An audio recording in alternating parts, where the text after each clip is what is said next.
Wanting to become a YouTuber for fun or for profit? Check out the amazing Blue Yeti microphone today. Affiliate link in the video description.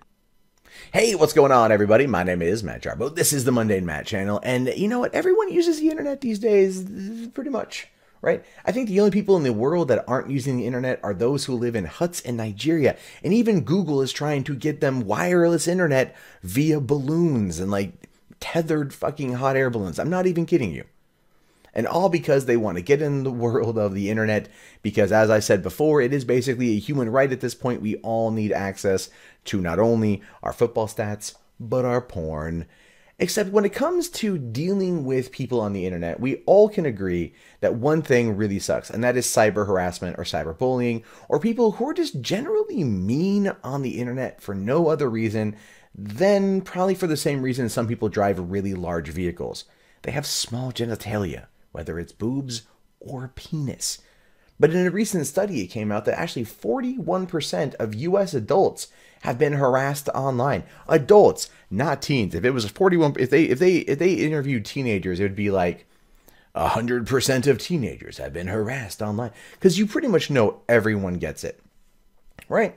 But it's always varying degrees of harassment. Who gets what, how hard they get it, so on and so forth. And that never really gets talked about. You look at someone like Anita Sarkeesian, and she equates people sitting silently in you know, the row in front of her, the front row of a panel she's on, of which there is barely anyone else there, as harassment and intimidation. But it's not online, so it doesn't go into the study. But let's take a look at this here. All right, so cyberbullying continues to be a major problem. In fact, 4 in 10 US adults say they've been harassed online. As a person who's a content creator and puts myself out there, I'm sure many of you out there have heard my stories. My swatting, my doxing, my blackmail. It happens. It's horrible, but it happens to everyone who engages in this kind of thing online. It just does. According to a new study from the Pew Research Center, online abuse is as rampant as ever, despite efforts by major tech companies like Facebook and Twitter to cut back on trolling and bullying. Now, I just have to say this. I have to say this because I believe it needs to be said. Trolling does not equal harassment. Criticism does not equal harassment. Bullying, yes, completely agree. But trolling somebody? Ah, come on. Come on. If someone sends a meme your way, that's not harassment. If you claim to be epileptic and somebody sends you a strobing GIF meme, yeah, that could be attempted murder, actually. And the person's being brought up on charges for that right now. Anyway, the study, which was conducted amongst 4,248 US adults, revealed name-calling and embarrassment as the most common forms of online harassment. That does kind of take me back to when I was a young lad on the recess of my elementary school. When I was picked on a lot. There were like 2 groups out to kick my ass daily. You had the KMFA, the Kick Matt's Fat Ass, and the Poke Patrol, which is one of the reasons why I'm not a huge fan of being touched in general. And that was a couple years of relentless attacks against me in real life. But a lot of it was name-calling and embarrassment bullshit. But just, you know, I can mute people and block people on Twitter. You can't really do that on the recess. So it is how you want to look at that. Among those who have been harassed, about 18% of US adults said they've been the target of severe behaviors, such as physical threats, stalking, and sexual harassment. About 66% said they witnessed harassing behavior online. Not surprising, since much of the bad conduct occurs in public social media platforms. Basically Twitter. Let's be fair here. This whole thing is pretty much roughly Twitter. Maybe some Facebook, but I'm sure pretty much Twitter. And that's true. People have been the target as physical threats. I get it all the time. This is stalking. And stalking's not so much, but it's sexual harassment. I've gotten sexual harassment. Me, of all people. Sexual harassment. It's so weird. And 66% say that they've witnessed behavior like that online, the harassing behavior. That I completely agree with. But that even in and of itself is something I'd call into question. And the only reason why I'd call that into question is because how many people on Twitter retweet the abuse they get? Right? Go back to last summer, 2016, during the whole Milo Yiannopoulos v. Leslie Jones situation that ended up in getting Milo Yiannopoulos banned off of fucking Twitter. A lot of the time what was going on is Milo was just like, Ghostbusters is a piece of shit movie, and his huge, very vocal fan base was then commenting to Leslie Jones. Now, she took that and was able to weaponize that and put it back on Milo and got him booted because Milo happened to retweet a couple of things that were not real that Leslie said. Someone had, right-clicked, inspect element, and changed it up, which, is not smart, but still not a bannable offense, not whatever. But what happened in that moment was Leslie kept retweeting the more horrible tweets, which was then giving those people the attention that they so desperately crave, and then that caused them to go harder on Leslie Jones. And as a result of that, it kind of escalated to the situation that it did. So it really does kind of tell you precisely the mindset that goes into this kind of shit as to why 66% say that they've witnessed the behavior. Now, it doesn't specify whether or not they witnessed it firsthand from someone they know issuing those threats, or the person who is the victim or target of those attacks retweeting that out there to the audience. See, if someone sends me something like that, I generally try to quote it and I'll add something snarky to it because I want to remove away that power. But even I'll fully admit that by retweeting it, giving attention to it, I am giving that thing more power than it fucking deserves. So there's that. Now, many survey respondents cited damaging effects as a result of harassment, including mental and emotional distress. More than a quarter of US adults have decided not to post something online after seeing others being harassed. And that I fully agree with. I've seen this on YouTube as well. Someone on YouTube posts a video with maybe a controversial opinion. Maybe something like you might see coming off of a Riley Dennis or a Milo Stewart video. You get people who respond to something posted in a public space by using their own public space to respond to that. And the cycle kind of keeps continuing. The person posts something utterly ludicrous and ridiculous. The response back to that is, once again, calling it out for being utterly ludicrous and ridiculous. But you can kind of see how someone who might want to enter into the discussion, either on one side or another, may not want to get involved simply because of what they see happening to the target of the criticism. Even though the person who is levying that criticism does not want at all or by any means to see any of the harassment levied at that person. But we are not responsible for our audiences. I just want to make that abundantly clear. We are not responsible for what happens with somebody else. It's just one of those things where people also don't want to speak up because they don't want to get called out, So it's like, I'll give you guys an example. A few months ago, I made a video defending a situation with a 19-year-old girl and a 14-year-old boy engaged in a sexual relationship, and the 14-year-old girl, the 19-year-old girl got pregnant. Now, they were in a state that had the legal age of consent was 16.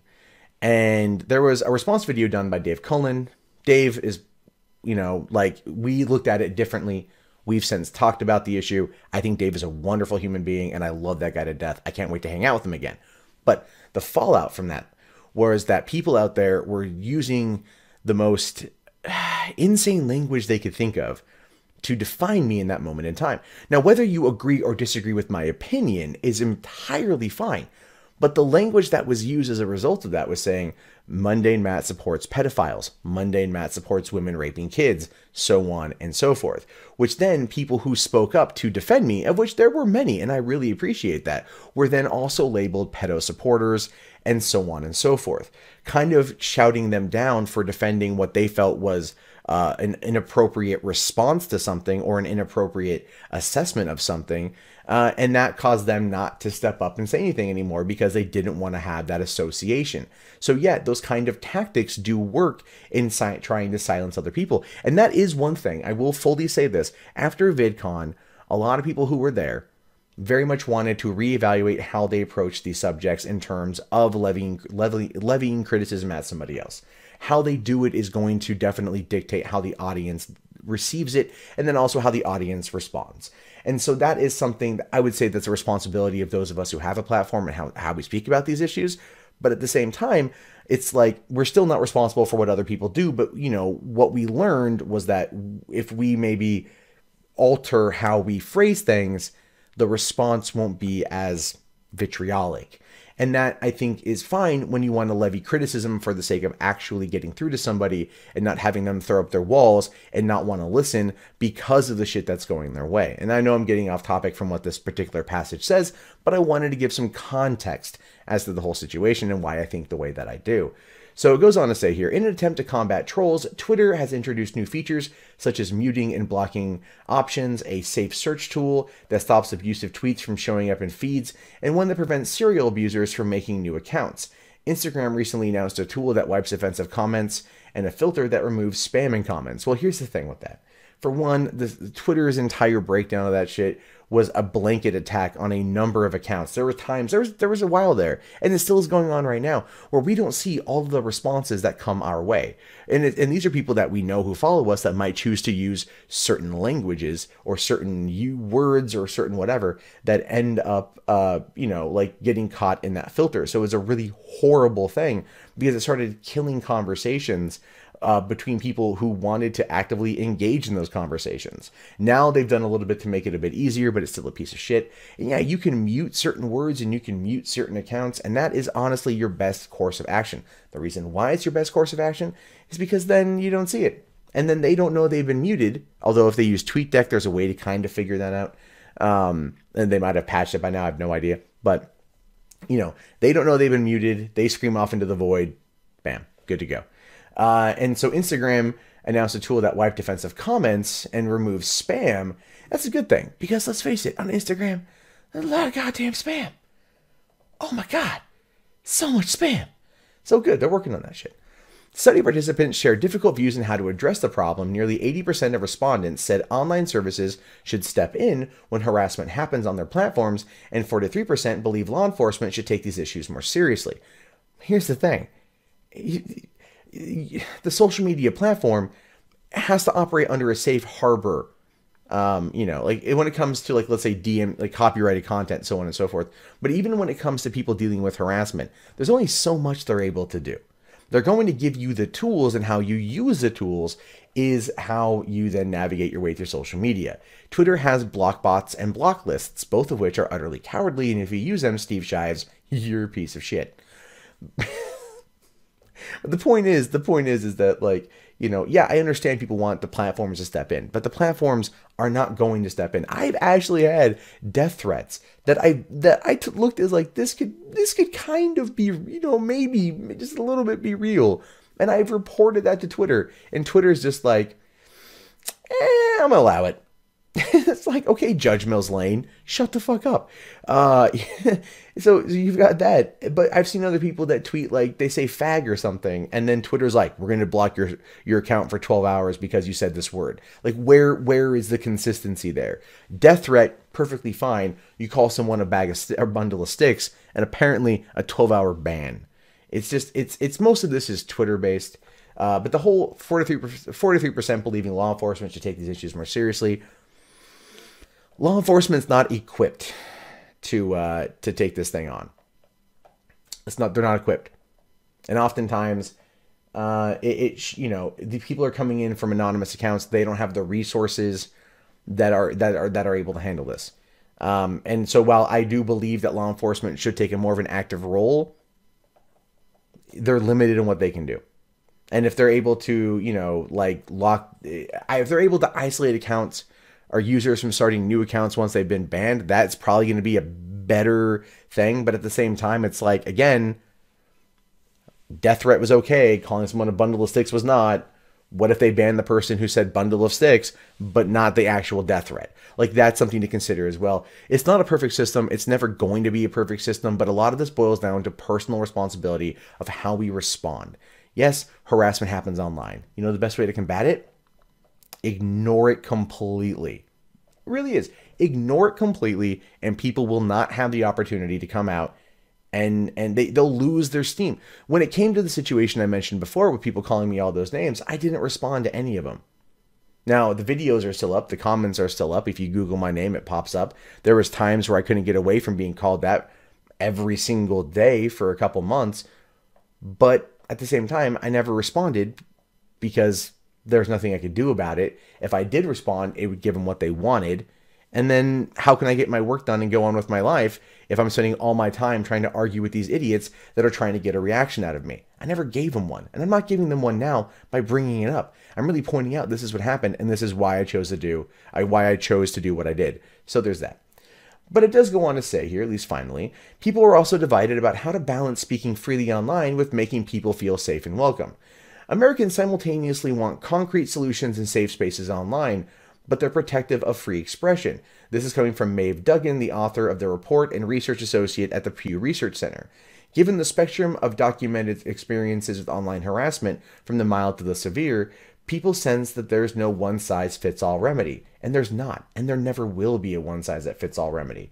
The reason why is because there's so many people out there with so many opinions and so many different voices and so many different ways of expressing it. There's no way you're going to be able to lock it down without silencing a large majority of people. Not a minority, a large majority, which is one of the reasons why these companies don't actively engage in the way that people want them to, because they know precisely what will happen, and it's not going to benefit themselves, any of their users, or the person who feels like they're being harassed, because all it's going to do is just make it uninhabitable, and it's going to be their business. So they're going to come out with tools like the mute and the block, so on and so forth, hoping that it fixes some problems, but they know deep down, and I think everyone else does too, there's no way to stop online harassment.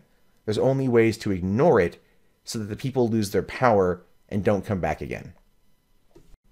Hey everyone, thanks for checking out the video. If you guys liked it, be sure to toss it a thumbs up, slap on that subscribe, because I post new content pretty much every single day. Also, live streams, 10 p.m. Pacific Standard Time, Sunday through Wednesday, and probably some extra days in between. If you guys want to support the channel, check out the Amazon affiliate link that was posted in the beginning, Patreon, PayPal, anything really helps out right now. But regardless, thank you guys from the bottom of my heart for being here. I'll see you later. Have yourself a great day. Peace out.